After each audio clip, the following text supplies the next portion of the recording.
everyone, I hope you had a great week. This week I'm going to talk about incorporating centers in your classroom. If you've used centers before, you know that they are a great tool for differentiation, small group instruction, and chance for students to utilize their creativity.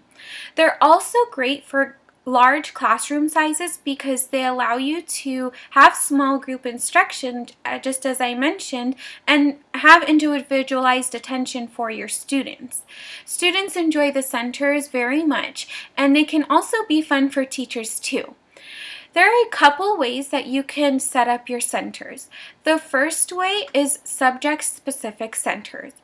I personally have done math centers and reading centers during the reading time block or math time block, and both have worked out great. For the purpose of time, I'll talk about math centers. So I set up 3 centers. One center would focus on the math skill that I just taught the students. So they would practice it, let's say on a worksheet or problems from a textbook. The second center would be a game that would have to do with the skill that I just taught. They would play with their peers, or it could be even an individualized game.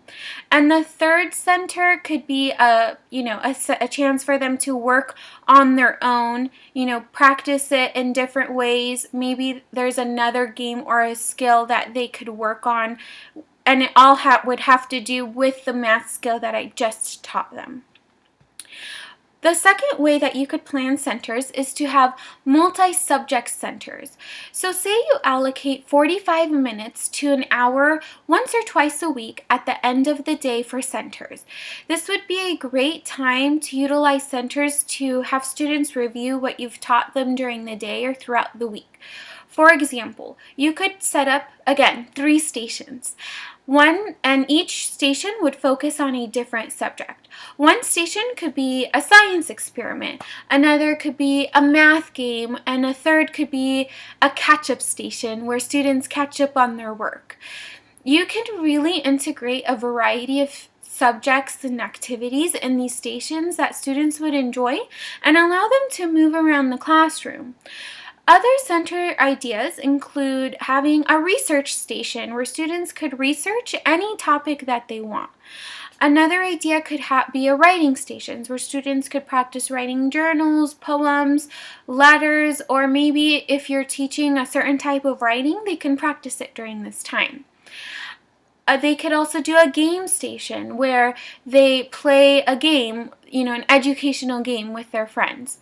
They could also do a building station where you give them a bunch of different kinds of materials and have them build something using their creativity. And another type of station you can do is just a free choice station, where students have the opportunity to work on or do some kind of activity to their choice. There's a list of possibilities that you could include for centers. I'd love to hear your ideas and what kind of centers you've implemented. So please leave them in the comments below.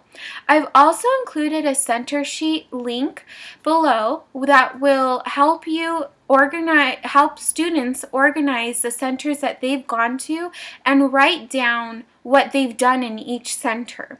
Please don't forget to visit my website, curriculumresources.net, for more ideas, and subscribe to my channel to stay up to date at Teacher Tidbits. See you next time!